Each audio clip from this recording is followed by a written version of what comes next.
Good morning, students. Today we'll read about an important chapter of logic, and that is very basic chapter, and this is proposition. What is proposition? We'll know about proposition. The question is, what is a proposition? The proposition is a sentence. Proposition is a sentence which have truth value, which must have truth value. Proposition is a sentence which must have truth value. In other words, that must be either true or false. Truth value means that must be either true or false. That cannot be imaginary. That cannot be a question. That must be true or false. For example, Rama is reading. For example, Rama is reading. This sentence may be true, may not be true. If Rama is really reading, the sentence is true. If Rama is playing, not reading, that means the sentence I told about Rama is false. So Rama is reading.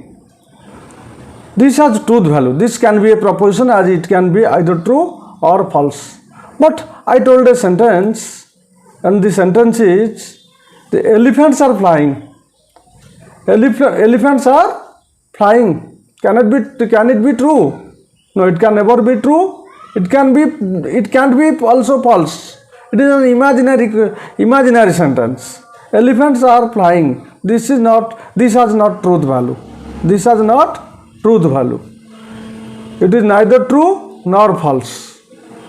There is no possibility of an elephant flying. So it is not a proposition. It is not a proposition. Then we will go to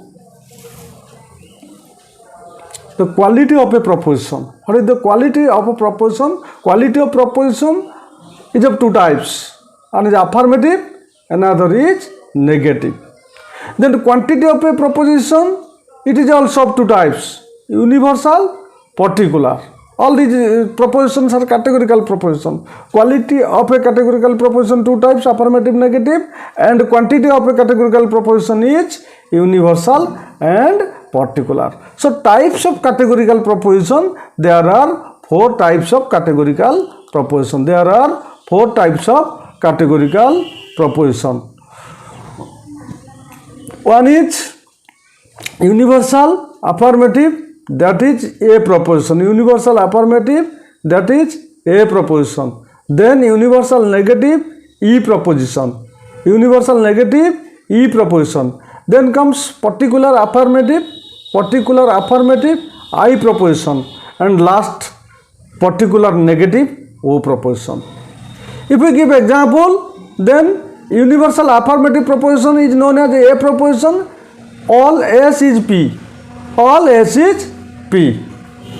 Universal negative E proposition, no S is P.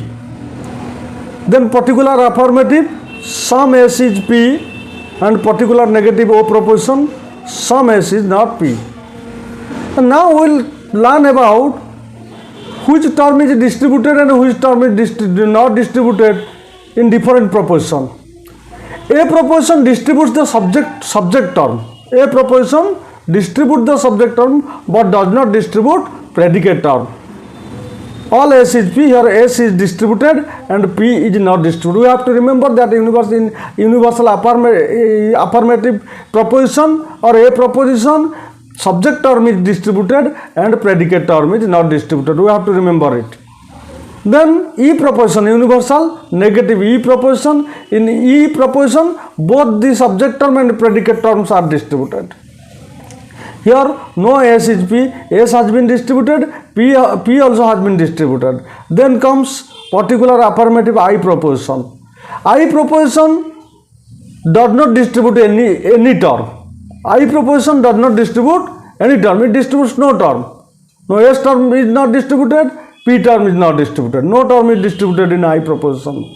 And in particular negative or O proposition, the subject term is not distributed, but the predicate term is distributed. Here we can see the S has not been distributed and P has been distributed. This is all about the proposition. Before going to the very important chapter, inference, immediate inference, this is all about proposition that we should know to learn inference.